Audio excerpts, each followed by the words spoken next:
안녕하십니까. 개혁주의 예정론 54번째 시간입니다. 오늘부터는 간략하게나마 칼빈주의의 5가지 교리와 알미니안주의의 5가지 교리를 서로 비교, 대조해 보려고 합니다. 그에 앞서 잠시 이 교리들이 발전하게 된 역사적 배경에 대해서 설명드리겠습니다. 16세기에 있었던 종교개혁 시기에 믿음의 선진들은 성경의 진리를 수호하고 변증하려는 목적으로 체계적으로 여러 가지 신앙고백서들과 교리문답서들을 작성하였습니다. 그 중에는 제네바 교리문답, 하이델베르그 교리문답, 벨직 신앙고백서 등이 있습니다. 종교개혁 시대부터 지금까지 정통 기독교는 이 교리문답서들을 소중한 유산으로 여기고 공적으로 승인했으며 성도들에게 가르쳐 왔습니다. 그런데 이 교리들에 대한 반대자들이 있었습니다. 특히 하나님의 절대 주권에 대한 반대, 그리고 인간의 자유의지를 강조하는 사상들이 일어났습니다. 그 중에서도 중요한 인물인 알미니우스에 대해서 잠시 말씀드립니다. 알미니우스는 칼빈의 제자인 배자 문화에서 배웠던 사람입니다. 어느 날 알미니우스는 예정론을 부인하는 자들에게 그를 반박하고 진리를 수호할 일을 맡게 되었습니다. 그러나 그는 반대자들의 뜻과 자신의 신학적인 관점이 일치하는 것을 발견하게 됩니다. 그리고 반박 자체를 하지 않고 잠잠합니다. 그 후에 알미니우스는 신학부 교수로 취임하게 됩니다. 그리고 그는 본격적으로 자신이 갖고 있던 예정론에 대한 불신을 제기하기 시작했고, 신학부 교수이면서 자신의 박사학위 지도교수였던 고마루스와 격렬한 논쟁을 시작하게 됩니다. 이렇게 시작된 논쟁 속에서 알미니우스는 49세의 나이로 세상을 떠납니다. 그러나 그가 죽은 후에도 예정론의 논쟁은 여전히 남아 있었습니다. 그를 따르던 목사들이 알미니우스가 죽기 전에 신학적으로 주장했던 것들을 정리해서 항론이라는 이름하에 5가지 항의문을 발표하게 됩니다. 그리고 그들은 벨직 신앙고백서와 하이델베르그 교리문답서의 내용 중에 일부를 수정 또는 삭제해달라고 요구합니다. 이 항론의 목소리가 점점 커져가자 결국 각국의 대표단 105명이 참석하는 총회가 열리고 약 6개월간의 기간 동안 수차례 공식 회의를 하기에 이릅니다. 이렇게 열린 회의가 도르트 총회입니다. 여기서 알미니우스의 추종자들이 주장한 교리들은 하나님의 말씀을 거스르는 거짓된 입장이라는 판결을 공적으로 받게 됩니다. 그리고 기독교가 가르치고 따라야 할 구원에 대한 교리를 규명하게 됩니다. 이때 작성된 신조가 바로 도르트 신조입니다. 이제 간단한 배경 설명을 마치고 첫 번째 교리를 알아보도록 하겠습니다. 먼저 첫 번째 교리의 제목입니다. 알미니안주의는 인간의 자유의지 또는 인간의 능력, 칼빈주의는 전적 무능력 혹은 전적 타락이라고 부릅니다. 먼저 알미니안주의가 인간의 상태에 대해서 기술하는 바는 이렇습니다. 비록 인간은 아담의 범법으로 인해서 본성이 타락으로부터 신중히 영향을 받았을지라도 인간이 영적 도움을 받지 못하는 상태에 남아있게 되지는 않았다. 타락의 범위가 부분적이라고 말합니다. 여기서 하나님의 영적인 도움을 받는다면 충분히 살아날 여지가 있다고 말하고 있습니다. 칼빈주의의 첫 번째 교리를 들어보겠습니다. 칼빈주의는 인간의 상태에 대해서 이렇게 설명합니다.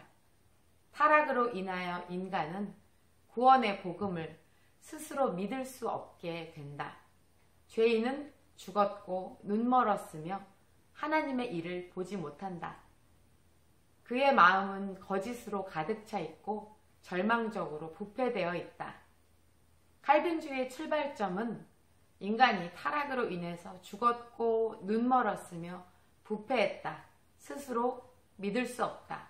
즉 구원에 아무것도 이바지할 수 없다라고 말하는 데서 시작합니다. 출발이 아주 확연하게 다른 것을 볼 수 있습니다. 알미니안주의는 곧이어 인간의 자유의지에 대해서 설명합니다. 하나님께서는 모든 죄인들이 회개하여 믿게 하실 수 있으나 그분이 인간의 자유를 간섭하시지는 않는다. 각 죄인은 자유의지를 갖고 있으며 그의 영원한 운명은 그가 자기의 자유의지를 어떻게 사용하느냐에 달려있다. 알미니안주의는 회개와 믿음 그리고 영원한 운명인 구원이 인간의 자유에 맡겨져 있다고 설명합니다. 계속해서 알미니안주의는 이렇게 말합니다. 인간의 자유는 영적으로 악을 넘어서 선을 택할 수 있는 능력의 자유가 있다. 알미니안주의의 시작은 인간의 자유의지 개념입니다.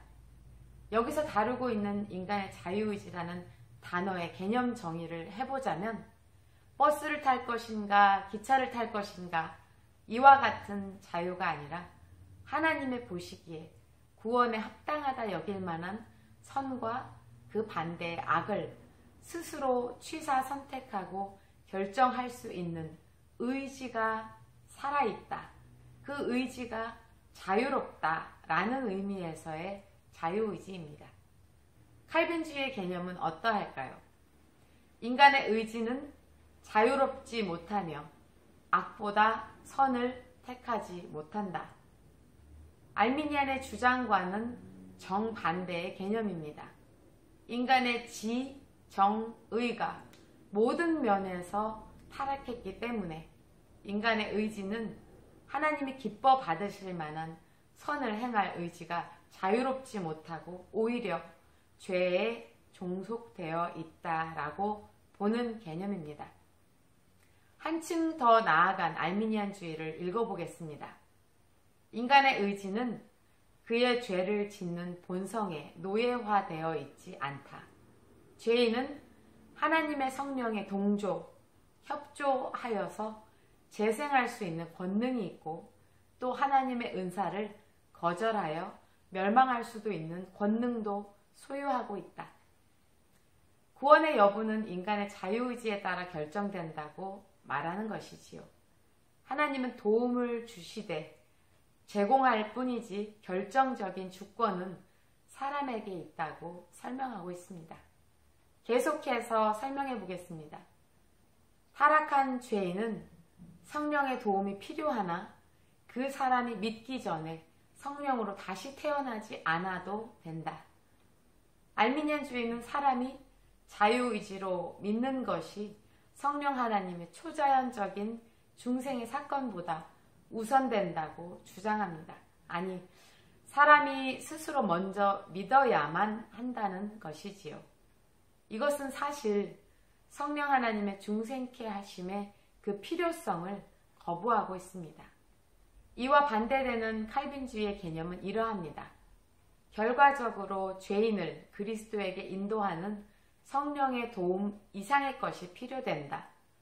성령이 죄인에게 생기를 불어주고 그에게 새로운 자연을 주는 재활이 필요된다.